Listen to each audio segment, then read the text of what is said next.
où on va parler de sécurité informatique et spécifiquement les meilleures pratiques et les meilleures stratégies pour protéger les actifs numériques. On sait que la sauvegarde, ça fait partie de toute politique ou de toute stratégie de sécurité. En général, on ne pense pas toujours à la sauvegarde. On pense à mettre des antivirus, des EDR, des XDR. Enfin, on empile toutes les couches de protection. Et la sauvegarde qui est extrêmement important parce que c'est, en cas de problème, le seul recours. Donc, je vais laisser les membres de notre panel se présenter. Ils seront beaucoup plus détaillés que moi dans leur présentation. Allez-y. Donc, Serge Keller, le responsable technique de la Cité internationale de la bande dessinée et de l'image à Angoulême. C'est un établissement public et culturel qui reçoit plus de 200 000 visiteurs à l'année. Ah oui. On a 3 sites physiques au total. Un qui comprend le musée de la BD, la librairie et une médiation, donc des ateliers pour les enfants, ni plus ni moins. Un deuxième site qui est le vaisseau Moebius, qui est un peu la maison mère de la Cité de la BD, où on a une bibliothèque, un cinéma. On a 2 sous-locataires également, la Human Academy qui est l'école du manga, qui a à peu près 200 élèves. Et nous avons également au sein du vaisseau Moebius un deuxième sous-locataire qui est le Créadoc, l'école des documentaristes, donc des étudiants qui se consacrent beaucoup à tout ce qui est montage vidéo, ce genre de choses. Voilà. Et le troisième établissement, donc, c'est la Maison des auteurs, qui est en quelque sorte le rayonnement de la Cité de la BD et de la BD française de par le monde. On accueille des auteurs de bande dessinée étrangers de tous horizons, Mexique, États-Unis, etc. Voilà pour vous présenter brièvement l'établissement. On a subi une cyberattaque donc dans la nuit du 24 au 25 août de cette année. Une attaque de type ransomware par le groupe Ransom Hub. Voilà. Merci Serge. Est-ce que vous m'entendez là? Pour l'instant, ça marche? C'est bon, ça marche. Ok, super. Bonjour à tous, Clément Donzel. Alors j'ai 18 ans dans la tech. Les 8 dernières années, j'ai travaillé chez Microsoft et aujourd'hui, je suis consultant en cybersécurité. J'accompagne les entreprises et notamment les PME à sécuriser leur patrimoine informationnel. Et je suis également référent auprès de l'ANSSI pour le dispositif Mon Aide Cyber. Et voilà, j'anime également un blog sur la tech et un podcast, La Tech à l'envers. Voilà. Et je suis ravi d'être ici. Alors, bonjour à tous. Bon. Ah, c'est bon. Bonjour à tous. Donc, je suis Ivan Leboski. Certains d'entre vous me connaissent déjà. Je suis en charge du coup de l'équipe commerciale pour la France et l'Afrique chez Synology. Bonjour à tous. Je suis Aurélien Moisan. Je travaille pour l'entreprise Cercle. On est une société de production de concerts qu'on filme et qu'on retransmet en direct. Et aujourd'hui, on lance une tournée mondiale de concerts immersifs qui s'appelle Odyssée. Donc, on stocke un grand nombre de données de vidéos. Merci à tous. Avant de commencer, j'aimerais avoir un petit peu le profil des spectateurs, enfin des personnes qui sont ici. Vous êtes tous des professionnels, vous êtes tous là pour des raisons professionnelles, je suppose. C'est pour savoir si on peut être technique ou il faut être plutôt, on va dire, fonctionnel que technique. Bon, c'est mélangé. Moitié-moitié. Bon, ben, on va faire moitié-moitié alors. On va commencer par Clément Donzel, qui est expert en sécurité chez Synology. Ce qui nous intéresse, c'est d'avoir un petit peu le contexte cybersécuritaire actuellement. Ouais. Et on parle beaucoup d'intelligence artificielle dans la cybersécurité, mais aussi chez les attaquants, qui eux aussi utilisent la cybersécurité.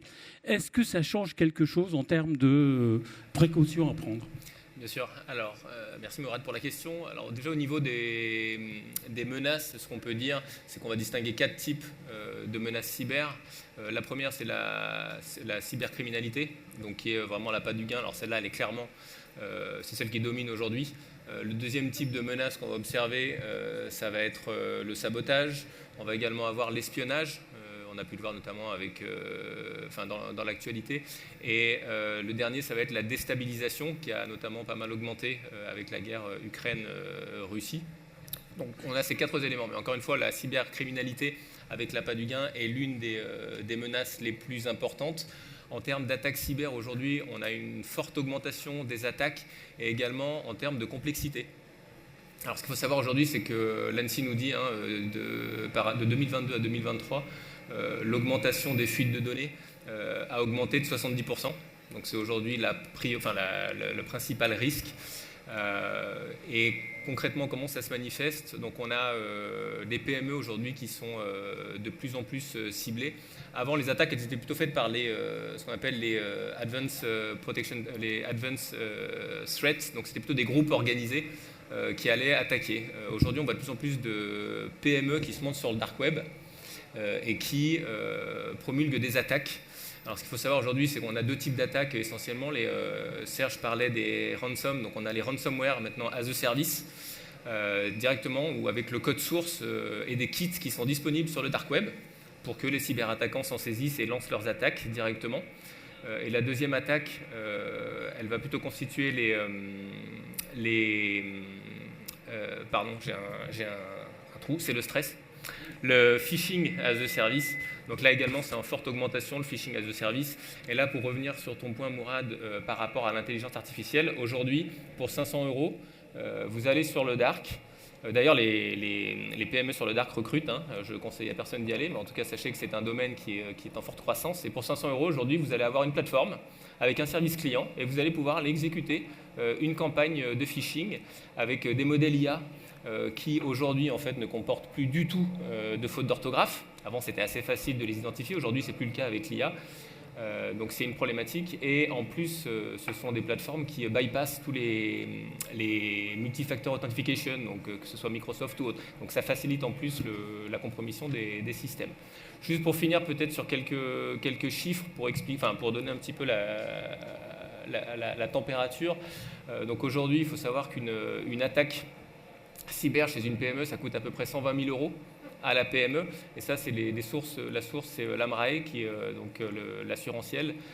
Et ça, c'est valable uniquement pour les PME qui sont assurées. D'accord, ce qui n'est pas le cas, naturellement, pour l'ensemble des PME. On estime à peu près à 2,5% les PME qui sont assurées d'un point de vue cyber. On a également des CVE, donc ça ce sont les vulnérabilités qui sont publiées et communiquées. On a une vulnérabilité aujourd'hui qui sort toutes les 18 minutes. Donc ça veut dire qu'aujourd'hui, quand vous êtes une entreprise, ça peut être relativement stressant de se dire « Ok, est-ce que mon SI est sécurisé ou pas ?» Donc voilà un petit peu dans quel domaine on évolue aujourd'hui.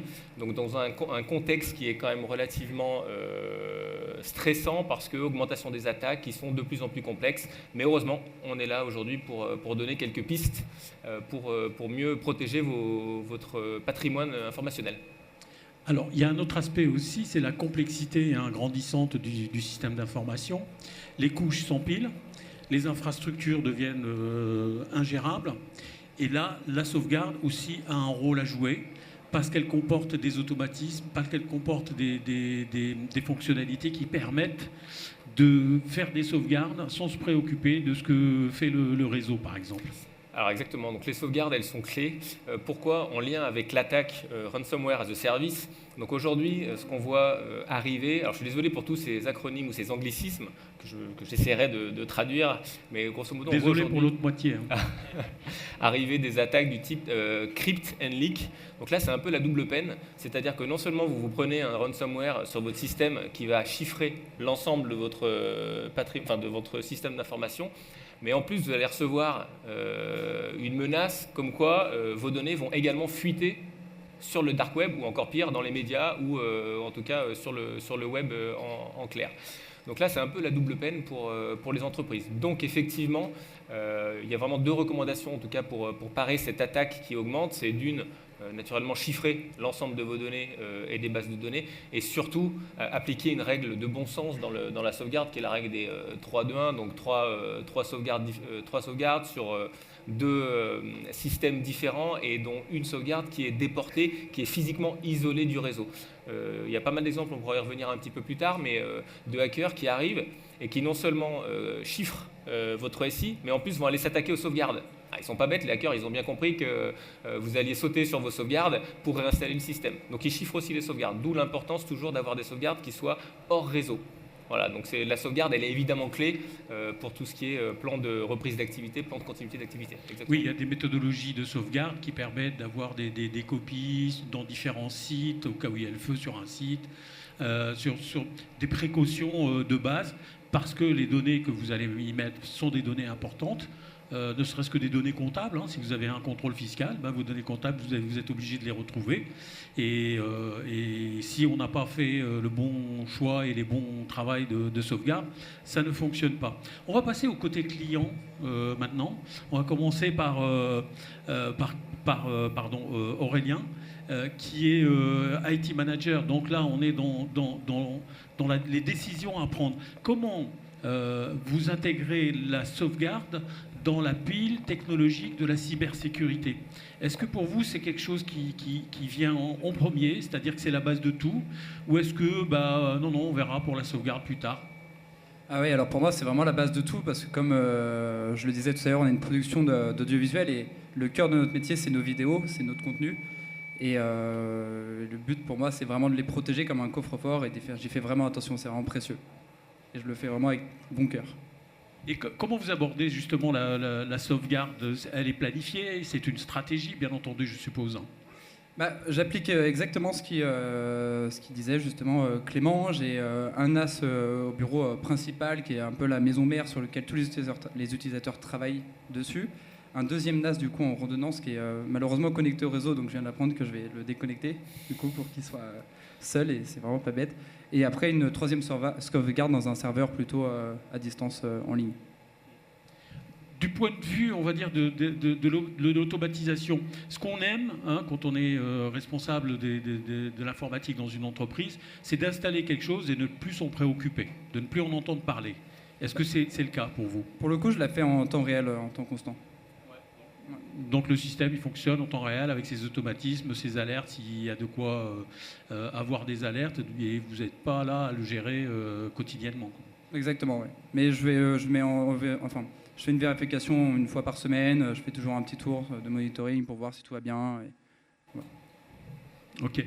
On va se tourner maintenant vers Serge, qui a un boulot extraordinaire à la Cité internationale de la bande dessinée, qui n'aimerait pas travailler là. Alors, c'est un établissement public. Alors, les établissements publics sont connus pour être des cibles privilégiées parce que les hackers pensent que les fonctionnaires, la sécurité, la sauvegarde, c'est pas trop leur... Mais non, c'est pas vrai. Vous êtes quand même en plein cœur de la révolution, on va dire de l'informatique en tant qu'outil pour protéger des œuvres. On protège des œuvres là, donc il y a des questions de droit d'auteur, donc on ne peut pas les dilapider comme ça, on ne peut pas les télécharger comme ça, donc elles sont protégées comme des diamants. Parlez-nous un petit peu de votre système, comment il fonctionne, comment vous l'avez entendu et comment vous l'avez architecturé. Alors nous, en termes d'architecture pour notre système, nous avons donc un système de type 3-2-1 avec des sauvegardes sur 2 sites distincts, toujours sur des baies Synology qu'on vient de renouveler. Donc on a quelque chose comme 80 téraoctets à l'heure actuelle de stockage pour nos collections, pour nos œuvres, nos originaux.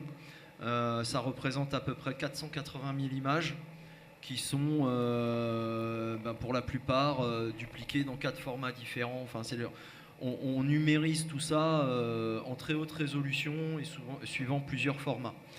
On a donc des baies Synology historiquement depuis plus de 15 ans. Certaines fonctionnent encore, elles nous ont permis de sauvegarder, de faire une sauvegarde de nos postes de travail qui ont été infectés durant la cyberattaque. Donc on s'en sert en délocalisé, en uniquement sauvegarde locale pour pouvoir conserver ces données de nos collaborateurs si jamais ils avaient besoin de les récupérer à un moment ou à un autre. Voilà. Donc là-dessus, j'ai envie de dire un peu félicitations Synology parce que 15 ans, ça commence à faire. Il y a juste quelques durs qui ont cassé, mais c'est encore là. Voilà. On a prévu un volume de data de 200. Donc là, on est à 80. On est en capacité de monter jusqu'à 250 téraoctets. Nos collections ne cessent de s'enrichir. On reçoit très régulièrement des dons, des auteurs de bande dessinée qui veulent se séparer de leur collection, qui ne vont plus suivre en tant que tel ou qui passent un peu à d'autres choses aussi parce que du coup, ils arrivent à une forme de retraite, etc. Donc nous, on a un peu pour mission au sein de la Cité internationale de la BD de récupérer l'ensemble de ces planches et de les numériser. Donc on est sur des campagnes perpétuelles de numérisation, on fait appel à énormément de monde, beaucoup de stagiaires aussi, des jeunes de différents horizons qui sont étudiants et qui accompagnent mes collaboratrices sur les sujets donc de numérisation. Et nos systèmes servent à beaucoup de monde, donc les sauvegardes immuables, telles qu'on l'entend, sont un impératif pour nous. On a besoin de ces sauvegardes qui ne bougent pas. On parle bien de conservation des œuvres, des collections. Donc il faut que ce soit conservé en l'état et pour les années à venir. Voilà. Même s'il venait à y avoir une mauvaise manipulation ou quoi que ce soit, l'idée c'est bien de conserver les originaux tels qu'ils sont. Voilà. Donc on a évolué, on a continué d'évoluer sur Synology avec les fonctions qui sont implémentées directement dans les NAS, telles que le snapshot réplication, qui permet d'avoir des images régulières de nos sauvegardes et qui sécurise encore plus notre patrimoine. Voilà ce qu'on pourrait dire. Durant la cyberattaque, ça a résisté à... alors là, je ne veux pas non plus trop rentrer dans les détails parce que je ne suis pas cœur de métier DSI ou quoi que ce soit. En gros, ça a résisté à une attaque de type brute force avec 5000 tentatives de connexion par seconde et ça a tenu l'équivalent de 2 ou 3 heures, quelque chose dans le genre. Voilà, avec un groupe, le Ransom Hub, qui était armé derrière et qui sans discontinuer, cherchait à pénétrer nos systèmes. Et bon, ça a tenu bon. On a sauvegardé notre patrimoine et nos données. Alors là, on a vu le côté client, on va voir le côté fournisseur. Le fournisseur, bien entendu, il est dans un marché extrêmement concurrentiel, avec des besoins très très précis et des besoins qui sont parfois vitaux. L'entreprise, si elle perd ses données, elle perd du chiffre d'affaires et parfois elle ne s'en remet jamais. Mais j'aimerais bien avoir le point de vue du fournisseur sur le marché. Que pensez-vous vous, Synology, de la maturité du marché actuellement vis-à-vis de la sauvegarde et de la conscience de l'importance de la sauvegarde dans une stratégie de cybersécurité? Alors c'est une très bonne question. Nous, ce qu'on a remarqué de notre côté, c'est quand même une vraie prise de conscience. Moi, je suis entré chez Synology en 2018. À l'époque, la sauvegarde, c'était sympa de l'avoir, mais bon, c'était pas non plus un prérequis. Et on l'a vu, de plus en plus de PME, notamment, ont été attaquées par des rançongiciels, des ransomware, qui vont du coup chiffrer l'ensemble des données. Et on a vu au fur et à mesure une prise de conscience. Le Covid a aussi beaucoup aidé, parce qu'il y a beaucoup d'entreprises qui ont été un petit peu forcées de numériser et d'améliorer l'infrastructure. Aujourd'hui, la sauvegarde, c'est presque un acquis. J'aimerais bien que ce soit 100% du temps le cas, ce n'est pas encore le cas. Mais aujourd'hui, au moins, tout le monde est conscient qu'il faut avoir une sauvegarde et il faut être en mesure de le faire. En revanche, comme l'a dit Clément, aujourd'hui, les risques évoluent. Et c'est assez marrant d'ailleurs, parce qu'on parlait de la règle 3.2.1, qui est un petit peu la règle d'or quand on parle de sauvegarde. Donc 3 copies de données, 2 appareils différents, une copie hors site. Mais aujourd'hui, on va même plus loin. C'est-à-dire qu'on parle de 3.2.1.1.0. J'espère qu'ils ne vont pas ajouter plus de technologie dans le futur, parce que ça va faire très long. Mais donc le deuxième 1 correspond à une sauvegarde immuable, et le 0 correspond à 0 erreur. Et on l'a vu, parce qu'on en a parlé un petit peu lors des échanges. On parlait de la possibilité d'avoir une sauvegarde hors ligne, donc possibilité justement de séparer cette sauvegarde. On a parlé de la possibilité d'avoir une sauvegarde immuable, qui est un petit peu le dernier rempart, et également la possibilité de vérifier le contenu de cette sauvegarde. Parce que Paul en a un peu parlé dans la première session. Avoir une sauvegarde, c'est bien, mais si on n'est pas en mesure de la restaurer, elle ne sert à rien. Donc le 0, en fait, ça correspond à 0 erreur dans la sauvegarde. Donc ça, c'est des choses sur lesquelles on va de plus en plus.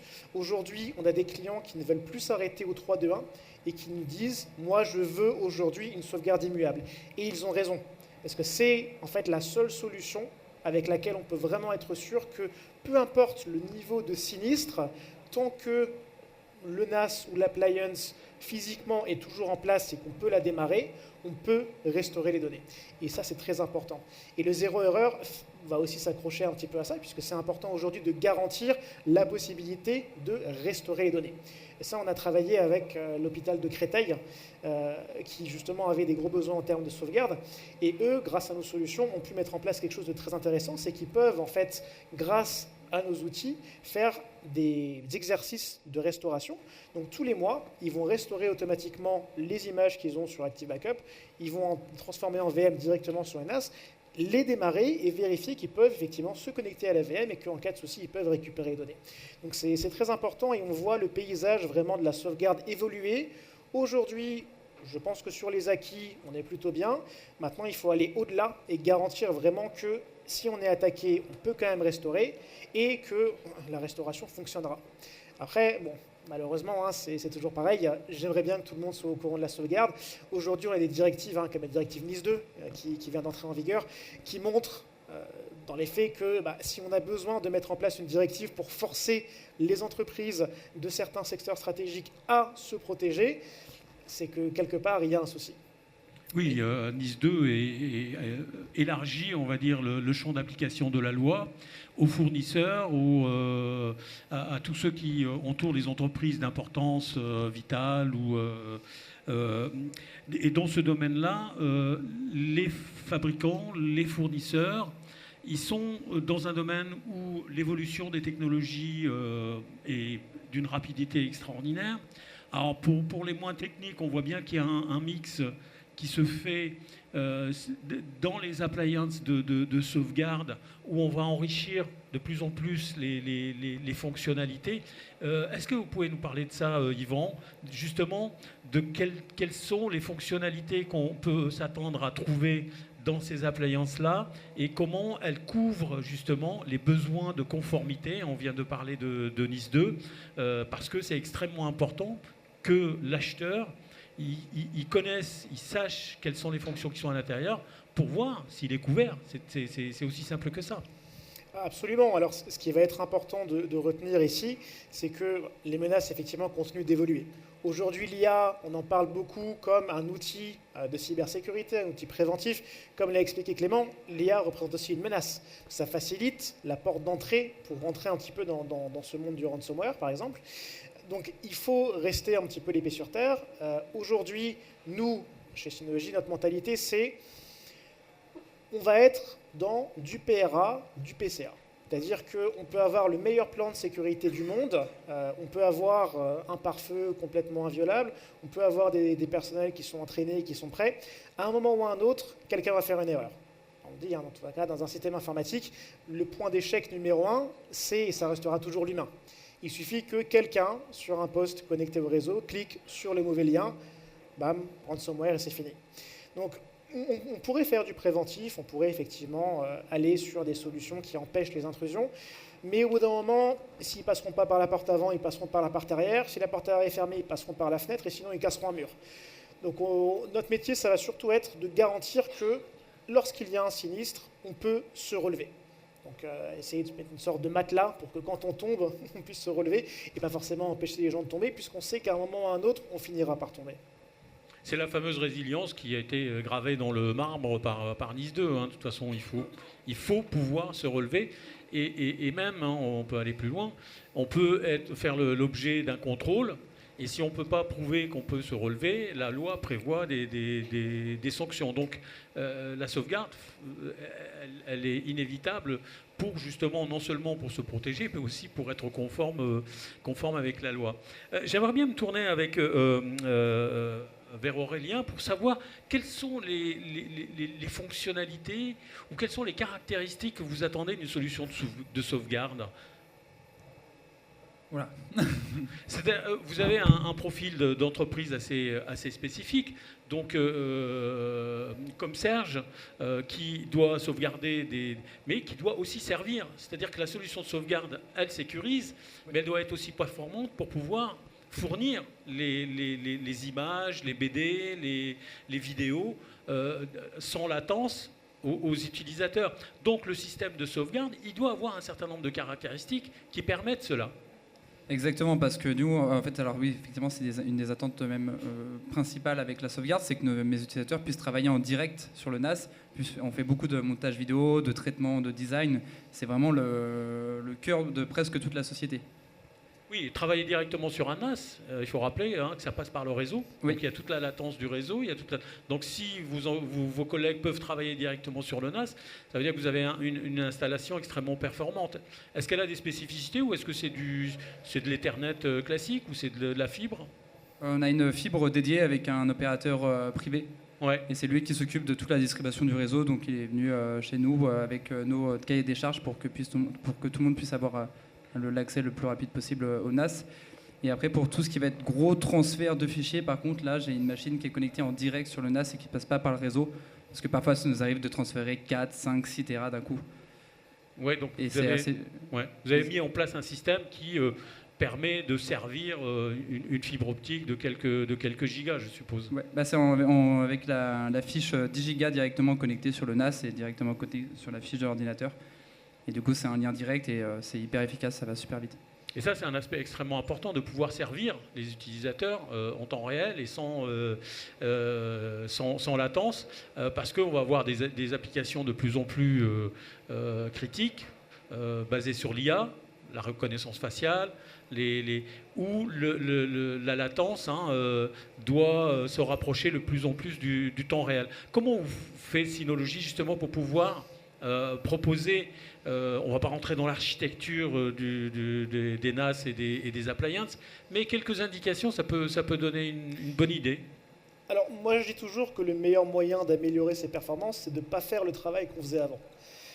Et ça, c'est une philosophie qu'on met un petit peu en place. J'imagine que toi-même, tu en as besoin. Quand tu vas avoir des volumes de données qui sont extrêmement élevés, je pense qu'il va être intéressant de commencer à les dupliquer, par exemple. Ça va être intéressant de commencer à parler de sauvegarde incrémentale. Donc le but, c'est, on va dire, après tout, on a déjà des données qui ont été sauvegardées. La première sauvegarde, elle va prendre du temps. Ça, on ne peut rien y faire, peu importe la taille de ce réseau. À partir du moment où on sauvegarde plusieurs terras, ça va prendre quelques jours, quelques heures en fonction de la taille.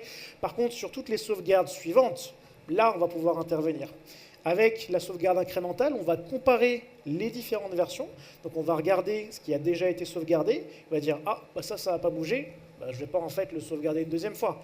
D'une part parce que ce serait gâcher de la bande passante, ce serait gâcher du temps. D'autre part parce que ce serait gâcher du stockage. Et le stockage, ça coûte quand même de l'argent. Moi j'aimerais bien faire acheter des disques à tout le monde. Et notre but c'est quand même que les clients trouvent une certaine efficacité dans leur sauvegarde. À la fois au niveau des performances. On ne va pas attendre à chaque fois 3 jours pour faire une sauvegarde, c'est pas viable. Et aussi parce que forcément, le stockage, ça se paye. Et il faut faire attention parce que quand on est sur des très gros volumes de stockage, si on commence à sauvegarder tous les jours sans duplication, on peut très rapidement se retrouver à exploser son enveloppe et avoir des disques complètement pleins. Donc c'est ces deux aspects-là sur lesquels on va se focaliser. On essaye d'aller toujours plus loin. D'ailleurs, c'est une des grosses différences entre Active Protect, donc notre nouvelle solution, et Active Backup, c'est qu'Active Protect va dédupliquer les données à la source. C'est-à-dire qu'avant même d'envoyer les données de sauvegarde, on va comparer avec ce qui existe déjà pour être sûr de n'envoyer sur le réseau que ce qui est nouveau, que ce qui a changé. Et ça permet de réduire jusqu'à 99% l'empreinte de la sauvegarde. Ça veut dire moins de trafic dans la bande passante, moins de risques forcément de coupure de transfert, des sauvegardes plus rapides, plus de temps pour faire autre chose, et bien sûr des besoins en stockage qui sont beaucoup plus faibles. Et peut-être, juste pour compléter sur le... Alors, je ne travaille pas chez Synology, mais en tout cas, je pense que la solution correspond aussi à un vrai besoin qui est toute la partie PRA, PCA, comme on en parlait, le fait de tout le versionning et donc les bases de données incrémentales, ça vous permet typiquement de revenir à un temps donné où la menace pourrait être éliminée. Typiquement, une menace aujourd'hui dans un SI, c'est à peu près 150 jours où l'attaquant est dans vos systèmes d'information sans que vous le sachiez. Donc 150 jours où la personne peut collecter, analyser les données. Donc typiquement, une fois que l'attaque ou l'attaquant s'est manifesté, ou vous avez pu identifier cette attaque-là, vous allez pouvoir donc faire le travail de forensic, donc tout ce qui est analyse par la porte d'entrée, fenêtre, ou comment l'attaquant s'y est pris, ou qui est la personne qui a cliqué sur le lien. Donc comment la personne est rentrée, et à partir de là, quand vous avez la date, vous avez identifié la date d'entrée, vous allez pouvoir aussi reprendre votre outil Synology, et puis revenir à une date antérieure pour vous assurer qu'en fait, quand vous allez remettre en place votre SI, il ne soit pas remis avec la backdoor qui a été ouverte par l'attaquant. Justement, on va rester avec vous, Clément. Quelles sont les évolutions que vous voyez dans la cybersécurité liées à la sauvegarde? On voit bien qu'il y a de plus en plus d'intelligence artificielle, il y a de plus en plus d'intelligence, en tout cas, elle descend vers le hardware, de l'applicatif vers le hardware, les couches du modèle OSI. Et qu'est-ce que vous préconisez comme voie d'évolution pour justement cette cybersécurité liée à la sauvegarde? Alors, bon, la cybersécurité, c'est un sujet qui est assez vaste. La sauvegarde répond à un vrai enjeu, notamment de reprise d'activité et éviter la perte d'exploitation, qui peut être dramatique pour les entreprises. Mais pour peut-être prendre un petit peu de recul par rapport à une approche que je recommanderais, c'est il y a beaucoup de frameworks qui existent en cybersécurité. Moi, j'aime bien le NIST, donc qui détaille 5 étapes, donc identifier, protéger, détecter, répondre et puis recover, donc remédier. Donc identifier déjà son patrimoine critique, parce que faire des backups, c'est bien, mais déjà identifier ce qu'on veut backuper. Est-ce que tout doit être backupé? C'est pas forcément utile, mais en tout cas, il y a des assets qui sont critiques, donc bien les identifier, notamment via des diagnostics qui peuvent être mis en place. Après, il y a tout ce qui est protégé. Donc là, typiquement, Serge, tu parlais de brute force. Bon, Synology propose aussi des solutions pour empêcher qu'une IP soumette 5, 10 000 fois ou 20 000 fois différents mots de passe pour craquer un nom de domaine. Donc là, il y a des protections qui existent aussi. Après, il y a toute la partie donc, détecter les menaces. Donc ça veut dire mettre de tout ce qui est journalisation, mettre de la corrélation d'événements. Je pense que là, vous avez été, l'équipe a été très réactive chez vous. C'est que vous avez pu, peut-être que tu en parleras après, mais vous avez pu très rapidement contenir l'incident parce que vous aviez les bons systèmes d'alerte. Donc ça, c'est également clé. Et après, réponse, c'est-à-dire avoir un plan de remédiation. Et c'est là où je pense qu'après, la sauvegarde arrive et peut vraiment aider pour relancer l'activité, parce que ça peut être rapidement le chaos. Enfin, je ne veux pas être dramatique, mais c'est vrai que ça peut être quand même, c'est une expérience qui est assez douloureuse quand même de se faire cyberattaquer. Donc, traumatisante même. Et voilà, je pense assez traumatisante et qui peut aussi s'étendre dans la durée. Donc savoir qu'on a des sauvegardes qui peuvent remettre finalement en activité, c'est déjà un atout considérable, surtout quand l'ensemble de votre SI est chiffré. Là, ça peut être vraiment compliqué. Donc la sauvegarde, c'est un des éléments essentiels. C'est pas le seul, mais c'est sans ça, sans sauvegarde, je ne sais pas comment on fait. Pas de résilience en tout cas. Il n'y a pas de résilience et du coup l'activité s'est arrêtée. Et voilà, combien d'années peut-être vous allez perdre. Et juste, je ne veux pas dramatiser l'ambiance, mais aujourd'hui, il y a une PME sur 2 qui, après une cyberattaque, dépose le bilan dans les 18 mois. Donc voilà, c'est assez tangible, hein, c'est-à-dire que cette perte d'exploitation, dans le sens où vous ne pouvez plus faire la paye, vous avez plus vos fournisseurs, vos conditions de paiement, vous pouvez plus finalement votre messagerie, avec un peu de chance, elle est down aussi. C'est très très compliqué, quoi. Votre usine peut s'arrêter.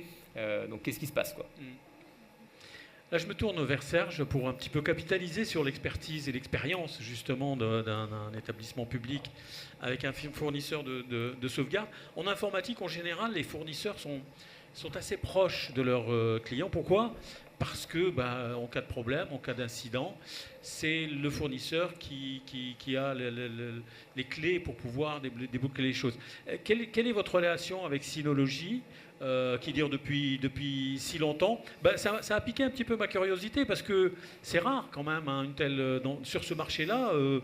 On n'en voit pas beaucoup des gens qui restent 15 ans avec le même fournisseur. Donc je me dis, vous êtes, soit qu'ils vous favorisent, ils vous chouchoutent, soit vous avez trouvé les réponses qui vous conviennent avec Synology et pas besoin d'aller ailleurs. Oui, en fait, c'est complètement ça, hein. Synology, c'est aussi un de nos mécènes, hein. C'est-à-dire que dès qu'on a besoin, on a toujours le soutien de l'équipe, c'est toujours très réactif.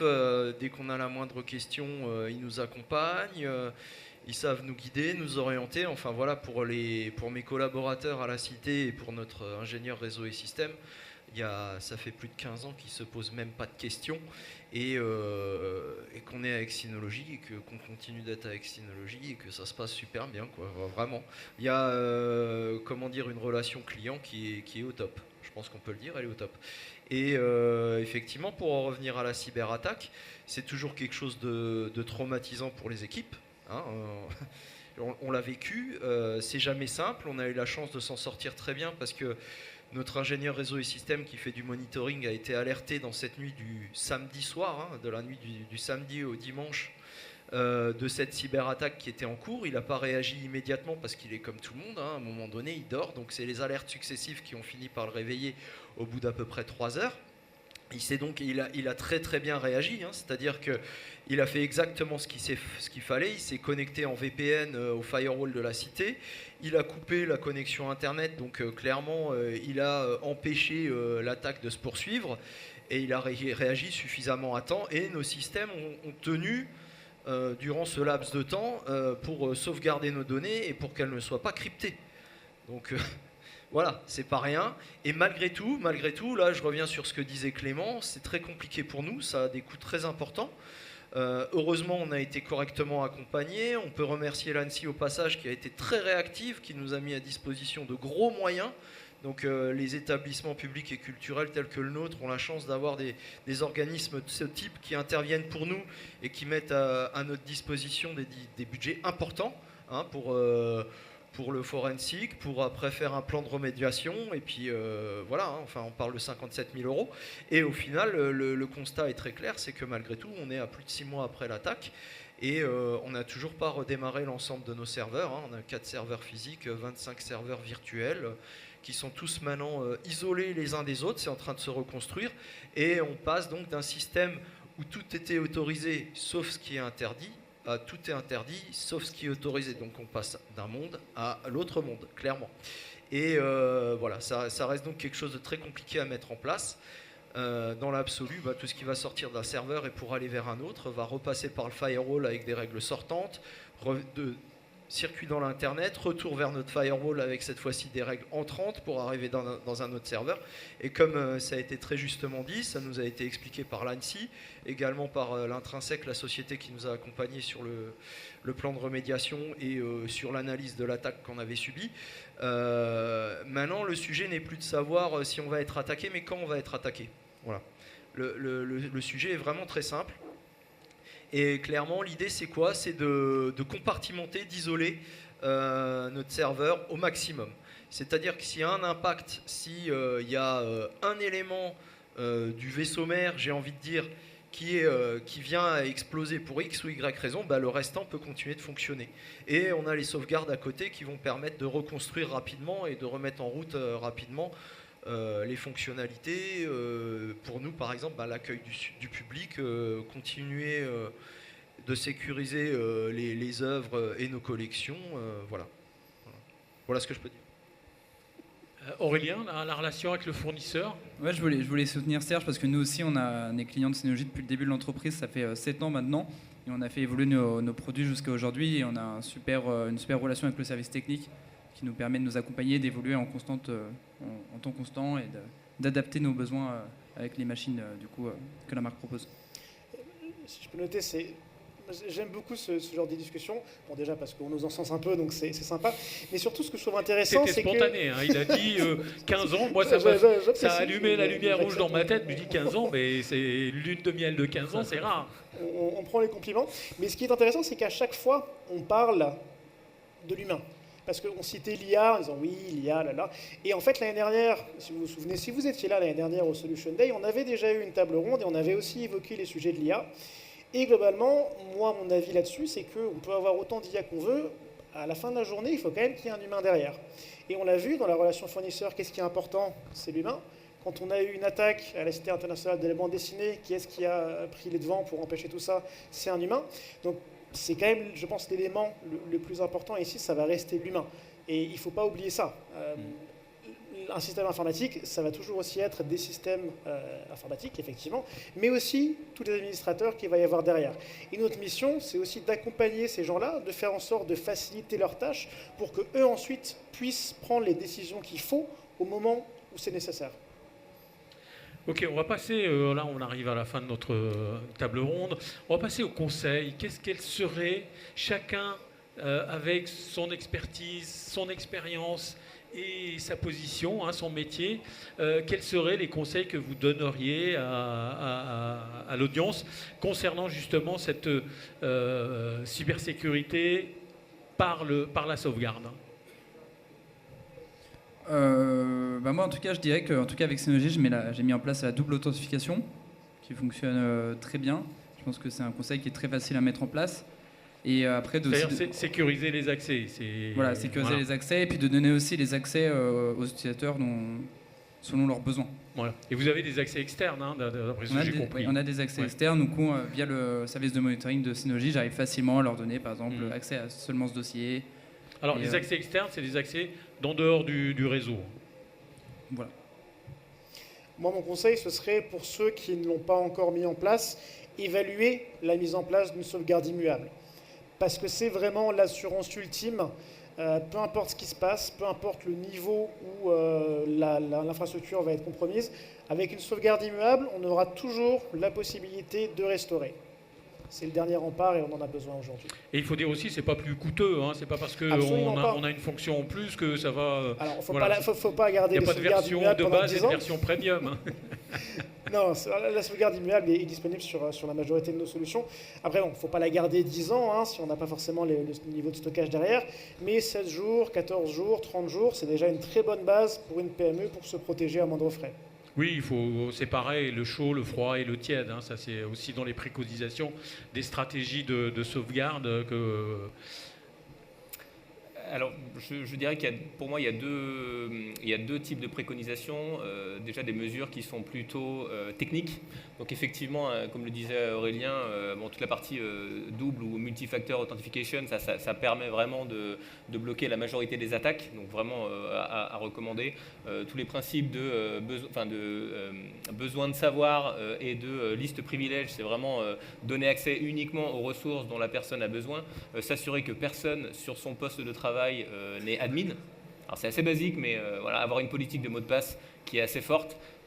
Il arrive encore souvent que des mots de passe et le même mot de passe soit dupliqué sur plusieurs serveurs ou que l'admin système se connecte encore pour son usage quotidien avec le login admin. Donc ça, c'est pas terrible.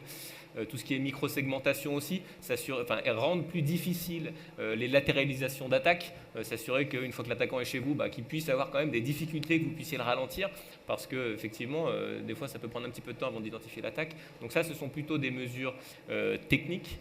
Je m'appuierai également sur le guide de l'ANSSI et 42 mesures qui ont été éditées. Il y en a, alors peut-être que l'idée c'est pas d'appliquer les 42, mais en tout cas ça vaut le coup de le lire et de voir quelles sont les mesures qu'on peut appliquer de manière assez rapide et qui peuvent avoir un vrai impact.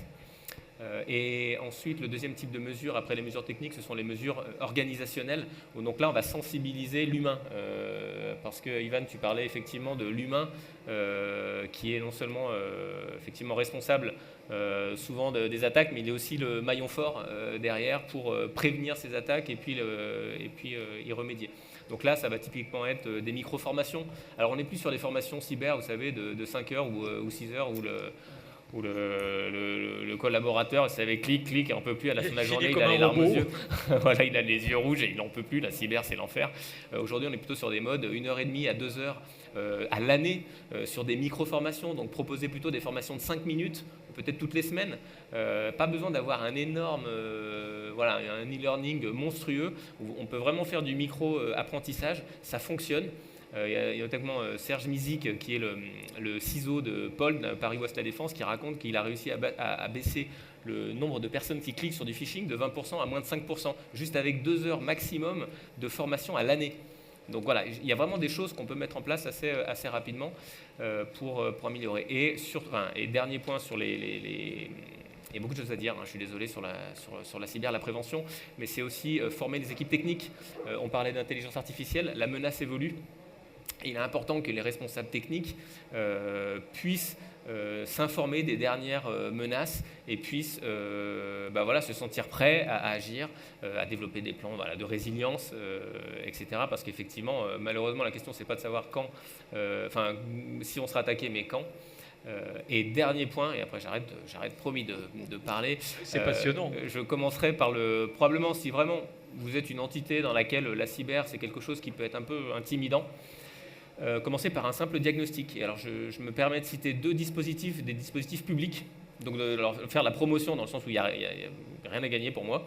Mais si vous voulez, il y a déjà, je me rapprocherai, si vous êtes une entité qui fait moins de 50 millions de chiffre d'affaires et qui a entre 2 et 250 collaborateurs, vous pouvez vous rapprocher de Cybia.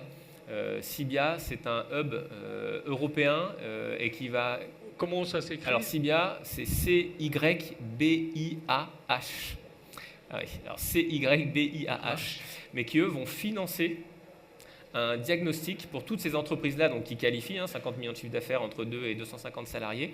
Et donc, ils vont vous accompagner, vont faire un test, conduire un questionnaire, etc. Ils vont vous aider. Il y a 100 restes à charge pour l'entreprise.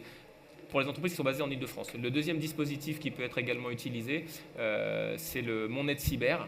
Donc là, je vous le recommande aussi, où vous allez pouvoir être mis en relation avec un aidant, dont je fais partie également, mais on est plusieurs sur l'Île-de-France, il y en a partout en France, où là, on va vous accompagner lors d'une discussion et d'un questionnaire pour vous assurer, typiquement, voilà, est-ce que vous avez des backups?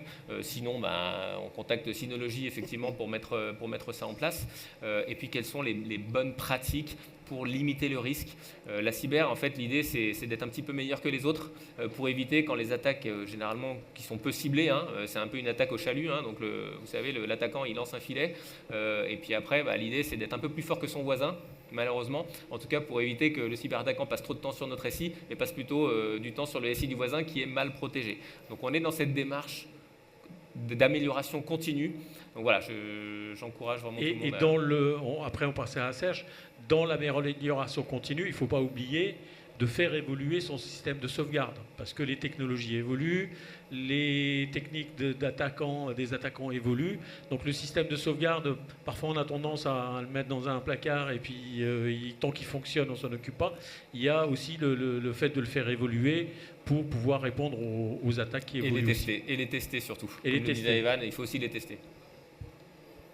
Oui, donc moi je vais poursuivre, rebondir sur toutes ces bonnes paroles.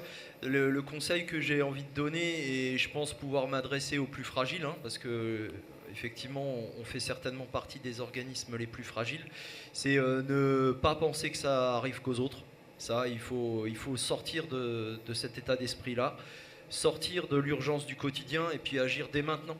Parce que ça peut arriver à n'importe quel moment. On a eu la période des JO qui a été un peu fatidique pour énormément de monde.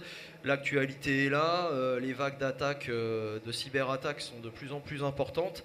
Et hélas, les répercussions sont souvent catastrophiques, comme pour ces PME qui au final mettent la clé sous la porte. Donc il y a des dispositifs qui sont en place. L'ANSSI propose aussi un outil de test mensuel qui se met en place gratuitement, sauf erreur de ma part, qui va permettre de veiller à ce que nos systèmes soient un minimum protégés et puis faire procéder aux audits nécessaires et ensuite aux mises en place nécessaires et faire l'effort dès maintenant et ne plus attendre. Voilà, merci à notre panel, merci à nos deux moitiés.